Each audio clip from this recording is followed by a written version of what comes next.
Welcome to Easily Entertained. My name is Bryson Olson, and here we talk about all the good things of entertainment. Today we are talking about a show I binged pretty much all last week, but have been so addicted to and can't wait for the new seasons to eventually come out.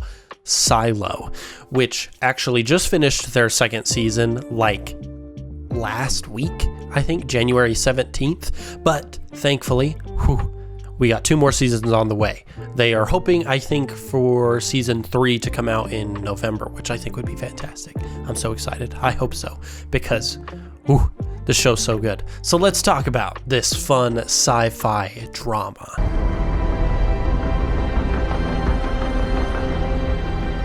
So like a lot of sci-fi dramas, this is a dystopia. And most dystopian settings, I feel, especially in movies, in cases like The Hunger Games, Maze Runner, Divergent, they all just got like some sense of dread to them, you know what I'm saying? Where things are like, kind of for the most part, fine in the main setting, like people are pretty content, but lying underneath, there's something really bad. In Hunger Games, it's that the outer districts don't get taken care of all that much. In Divergent, it's the homeless people. In Maze Runner, it's the maze. It's meant to keep them in. In Silo, it doesn't really feel like that, which I think is great for a dystopian setting. In fact, everyone in the Silo is pretty content with their lives, but they're all living like happily, almost like ignorant bliss, kind of. They know the outside world is dangerous. Granted, they don't know everything about why they're in the silo or who put them there, but they do know that outside is actually dangerous, so they're not like in entire ignorance, whereas like take like Divergent, for example. They're in this world and they know the world outside is kind of desolate, but they kind of want to get out there for some reason. That's not really the case with Silo. Everyone's kind of functioning in society down below. Eventually things do start to change with that, which I think is pretty par for the course in dystopian settings, where some kind of truth gets revealed about the outside or something, and characters have some motivation to reveal that truth, and they learn something, and then it changes the status quo a little bit, and it gets shifted around, and that makes a lot of sense. That kind of always happens in dystopian settings. However, I do think that the way they do it in Silo is interesting. I think it's fun, and I like how they do it. This is a little bit different than other dystopian because the characters are pretty content with things, so no one fully has that drive to break from the normal. Like, there are some characters who are slightly more curious than others, but overall, the population could care less that they're in a silo. And so those few characters that start to ask more questions and realize why certain things happen is what kind of creates that domino effect. Like, I think the first big thing is that some characters they learn that the silo, the people in charge of the silo, don't really want these people having babies because they are too inquisitive. They don't want that kind of thing to breed. And so that kind of causes more questions like, why? Why are they afraid of people who are inquisitive? And then they start to ask questions about other things, like, is the display about the outside real? Is the government real? Why did they burn books? Why did they get rid of that kind of stuff? Why do they get rid of relics? And then it eventually keeps dominoing to bigger and bigger things until eventually, of course, it's like a full-fledged rebellion and it's trying to fight for their freedom to know everything. Pretty par for the course for most dystopian stuff, but that is how it goes in Silo as well. I just think it's a lot more gradual and it's less in your face like some other kinds of stories are with it. It's just that slow buildup, and I think that's good. And it's a TV show, so you can kind of expect that slow buildup, but I do like using a TV show for that kind of setting because for a revolution, it makes a lot more sense. You have to see why that like mental seed is getting ingrained in society. Why do we want to fight a revolution? It's not just going to happen overnight. It's something that builds. It's the little things that the government does that builds the revolution. Sort of like the present world right now, Things could start happening and then boom, revolution time. Could be crazy. You never know. But it's more people learning about those little things, and then that starts to break society as it goes on, because more and more people start to question things rather than just knowing one person knows something and that breaks everything. That's not how that would really work. And I like the world building and them showing how everything is interconnected. In the show, we like the whole silo. It has like different departments type of stuff. You have the sheriff, you have the mayor, you have the judicial system, you have farmers, you have mechanical, where it's like the generator, and you have IT. It's a whole working society, but that lets you see how connected it is. And that's, I think, what's really interesting, because other dystopian settings try to do this, where they make those little categories, but I don't think they always make them as interconnected as they could be. I think Maze Runner, of like the big three that most people usually think of, Hunger Games, Divergent, and Maze Runner, I think Maze Runner is probably the most decent at interconnecting them within like the little society in the maze, and then once it diverts, it kind of changes. But like Hunger Games, you have the districts, but they're all separated, so every function doesn't really interconnect very well. Divergent, they sort of do, because everyone's living within the same society and like within the same city, but it kind of ends up being more of like a classism type thing rather than actual society working together. And so Silo, I think it just makes it feel a little bit more real, and it makes a lot more sense when the revolution stuff starts building, because it's not just one group. It is bits and pieces from everywhere that start to come together on similar ideas and then push for that rebellion, that push for knowing. And that, I think, is what's interesting. It makes it feel a lot more real that you have all that diversity throughout the entire thing. Couples can have different jobs. They don't have to be doing all the same thing, whereas in like certain ones, it's everyone's doing the same stuff. They have a working government that is in place to make super big decisions that everyone kind of is like, yeah, and they do it in like a democracy kind of way. There's a police system, but you don't always get that in other kinds of things. That isn't corrupt in like Divergent, in Hunger Games. They have sort of police systems, but they are kind of super extreme. And I think that's kind of the point, because they're meant to be more like tyrannical in those forms, whereas this one, it is meant to sort of almost be a reflection of real life. So you get that closer parallel to real life of it actually making a difference. But that's what I like, it feels more like a functioning society. Everyone is kind of free to do what they want, and that's great, because you don't have to really worry about what's going to happen. And that makes this feel more real. It makes it feel more plausible. I feel like we could experience, I'm not saying we will, but we could experience, say we were to go into nuclear war and people have to live in bunkers for the rest of their lives. That's basically what this is. And that's kind of what it seems to almost show, is that it is sort of like a post-nuclear apocalypse. And so this kind of just makes sense. And I feel like it's something we could actually experience and have that ignorant bliss of being in a bunker and like everything's kind of functioning normally, and we just don't think about the reasonings behind everything. And I think that's what sells it for me, is that kind of realism. If you had been able to do what you wanted to, you would have killed everyone in the silo. People can handle the truth. So I talked a little bit about realism in the last section, but I think what really sells the realism in Silo is its realistic characters.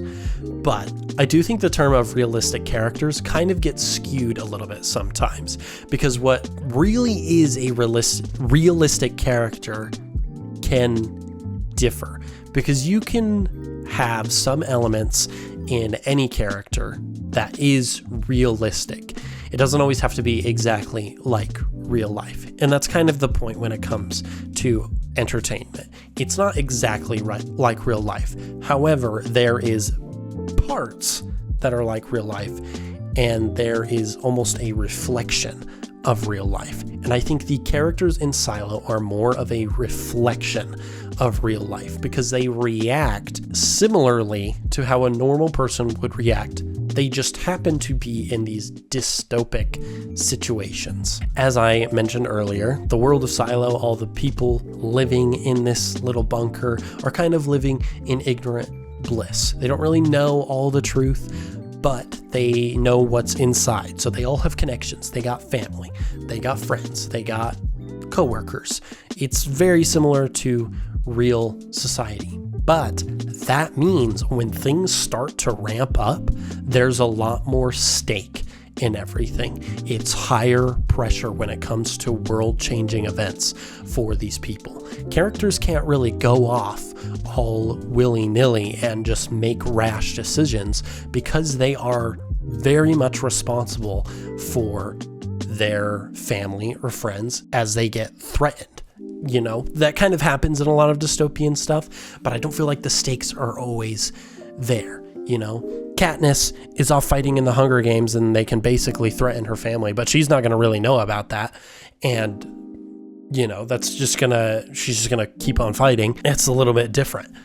In this, everyone is so interconnected that people really care about each other, but that means one person's actions can affect someone that they don't even really know. But I think that's what makes it a lot more likely of a scenario, because if, say, like the government in this series, they want to get information from a specific character, so they threaten his mom. They're like, well, you're the only one who is taking care of your mom. What were to happen if you were to go? And that gets into his mind, and that struggle for power is what fuels everything. They can threaten these people, and people are most likely going to follow because they care. Okay, there's that selfishness for themselves and for the people around them. Humans are selfish creatures like that. Okay, that's realistic.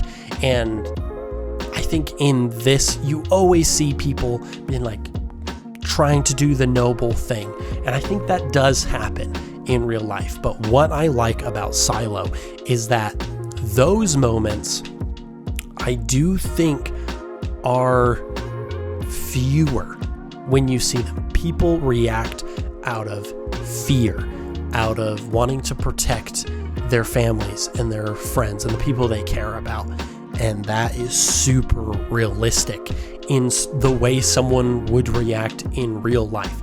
Say, like, hypothetical, you get taken hostage for whatever reason, and someone says they're going to kill your family unless you give up the name of this one particular person that you happen to know. You're probably gonna give up their name to save your family. I think a lot of us would like to think that we could be the noble person. I don't think that would usually be the case, because that would be a lot to lose. That would drastically change your life. Okay, I would do that thing. You would most likely do that thing. Like, that's not unrealistic, and it's not like really bad to say, because it's how people would react. Okay, I think we need those real moments in shows like this, even if it's dark.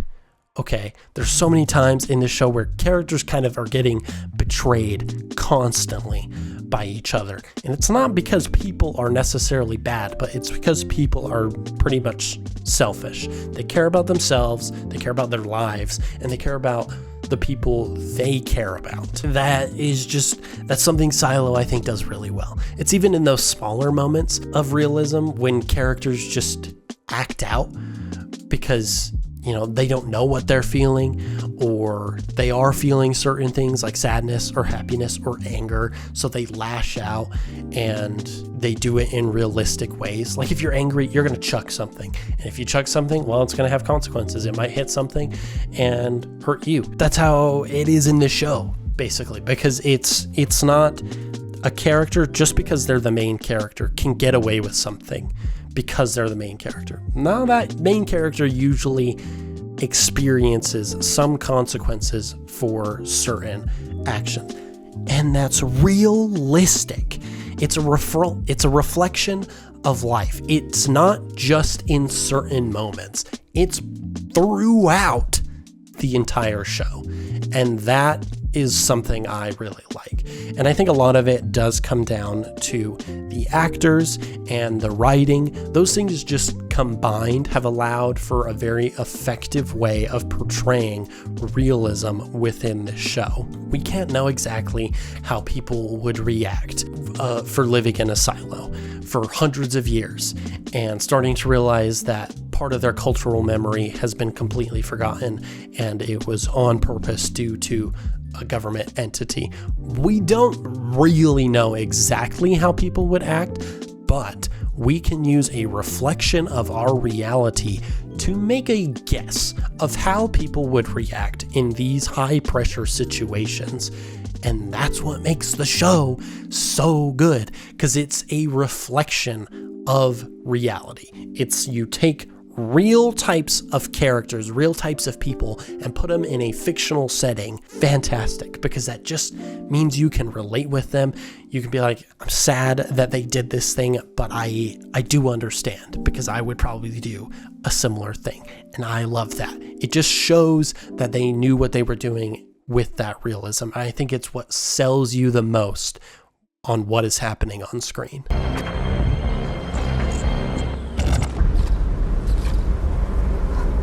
So now, a big thing about Silo, I think, is its theme of truth that's constantly recurring throughout the show. You have a lot of characters trying to find out truth. There's a rebellion trying to find out the truth about the outside. You have Juliet, who wants to know the truth about why the man she loved died. Holston wants to know why his wife wanted to go outside and having to lose her. Okay, everyone wants to know something. Something happens in this world, and a character wants to find out why. That's pretty often. And, that's kind of how a lot of conflicts in shows go. But I think this one, it pushes it even further. I think Apple as a whole kind of seems to be doing that a lot with their shows. Like Severance is another one that I've been watching. Oh, so good. I will be reviewing that once season 2 is finished, because it's just fantastic. And it's very similar, where it's like a lot of people questioning why and questioning the world around them. But anyways, Silo is very much like that too, where there's just a whole lot of people that want the truth. But the perspective of truth isn't always what society needs. Like, yes, truth is good, but you also have to understand the nuance behind it. So, spoiler warning, if you haven't watched the show already, I'm amazed you've gotten this far. Please go watch the show before I break some things for you. At the beginning, a character learns that the outside world isn't what people think it is. Because they're underground, they have a camera on top of the silo, so they can always see what the outside world looks like, and it looks like a desolate wasteland. But this character, Allison, who is Holston's wife, he's a sheriff in like the first half of season 1. She finds a file of someone who was sent out to clean, essentially being sent out to clean. They're sent out to exile, and they're asked to go clean the camera to make sure everyone knows what the outside looks like. So she gets sent out to clean, and then she's banished, basically. But before that, someone else was sent out to clean, and in their little suits, they have cameras. And Allison finds a file with another character, George Wilkins, and they see this video of the world not looking desolate. It's bright and colorful. There's grass, there's trees, there's birds flying around. It doesn't look like a desolate wasteland. Naturally, they're like, oh, that means the displays that we've been seeing our whole lives are lies. So Allison asks to go outside, and then she still ends up dying. But then we learn later in the season that was the lie. It wasn't that the displays for everybody else was the lie. That was actually true. They wanted them to know it is a desolate wasteland outside. The fake reality within the suit is meant to give people comfort when they leave, so that they will clean the cameras in hopes of the people in the silo being able to see what they do. But that's the lie. It's meant to give people comfort as they are exiled, not to actually show the world as it is. But as a result of it, it's what kind of sets off the entire show, is someone finding this video of the outside, believing it's true, and wanting to find out for themselves. It's that perspective of truth. It wasn't, it was real, but not. Okay, it was real to a perspective, but they didn't have the whole thing. And it's so good. And the reasoning people want to find out is because, they're seeking the truth. You would want to know what's real and what isn't. So, they're trying to find the file. They're searching for more answers within the silo. Why is there a drilling machine at the bottom? Who built this thing? What's the tunnel for underneath the silo? What's in IT? Why are they showing that display when people leave? Why are they hiding that they do that? Are people going to feel better about it if they know about how the actual world is, or why they're doing that? Or if some characters are in charge, they believe society is better left without them. There's just a whole mix of perspective of truth going on here. And that's what's so interesting to me. It has to be that something's hidden, but they don't realize that maybe it could have been hidden to protect people, to keep people from going too far.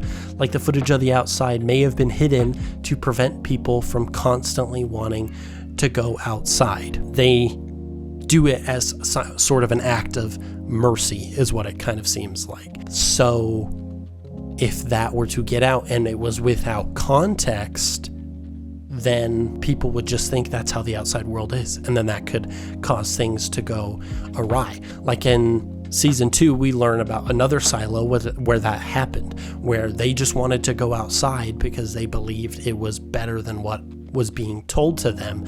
So that causes them to leave, but that they all die because it's still a wasteland. So they wanted the truth, but they were so keen on a specific aspect of something being true that it results in them not thinking clearly. And that's what's so interesting about this show. I just love that element of mystery it kind of adds, because you have to just be constantly searching. You as the viewer are searching with the characters, and that is awesome. It's so much. It's not entirely different from other dystopian properties, but I feel like it is what kind of makes this one a little bit more unique, is that constant seeking of truth and causing characters to realize what can happen if you don't look at the nuance behind it, if you don't have the full picture. And that's, I think, what makes this so good. They just add all of these little things, and it's natural to question things, and I think that's what brings it all together. All these characters are like, why are we here in the silo? What other monstrosities has the government been hiding from us? There's this algorithm thing that is essentially controlling the silos and doing that through the heads of IT. Like, why is that a thing? So you're constantly asking questions, just like the characters are asking questions. And because it's such a long build-up, sometimes you don't even get the answers until the next season. So like, there are probably several things that happened in season 2 that I'm questioning that will be answered in seasons 3 and 4. But I have to wait until then, so it just festers in your mind. And I believe they're based on a book series as well, and I'm sure it's similar in those. It just allows you to think about the show more, and I think that makes it more interesting, is when it can lodge itself in a little corner of your brain, just thinking about the questions. Like, how does this work? Why is this the way it is? And that brought together with the realism and the world building and the dystopia aspect of it, I think is just what makes it so interesting as a show. And it's why I was able to binge it in a whole week and was just super intrigued. And like, I was finishing it the day of this recording because I was like, I have to talk about the show because it's something fascinating to me, and I want other people to also go and watch it and find it interesting. So that's just something I liked. I thought bringing it all together, making it all interconnected, it just is a different kind of dystopian show that I thought was really interesting, and that's just why I really wanted to talk about it. So now let's talk about our rating. If you don't know our Easily Entertained rating scale, from least to best, it is garbage, once is fine, right mood, quotable, go to, and all day, every day. And I would probably put Silo at an all day, every day. It's just so fantastically well done. Like, not only is the story and world building really good, but like the cinematography, the set building, the like set dressing and costume design and everything. It's just, there's so much good stuff about it. The soundtrack and sound design just do really well together to heighten those feelings. It's just that kind of all day, everyday show that you can just get really hooked on and excited for. And I will probably find myself watching it again even before the next seasons come out. And so if you have a different rating, let us know down in the comments. But that is it for this episode of Easily Entertained. I hope you enjoyed, and if you did, be sure to give us a like and a subscribe so you can be notified of all new episodes when they come out every Tuesday. It's always a great time. And if you have any suggestions on any movies, TV shows, games, books, whatever that you would like to see me talk about on this show, please leave a comment down below on that as well. But until next time, bye.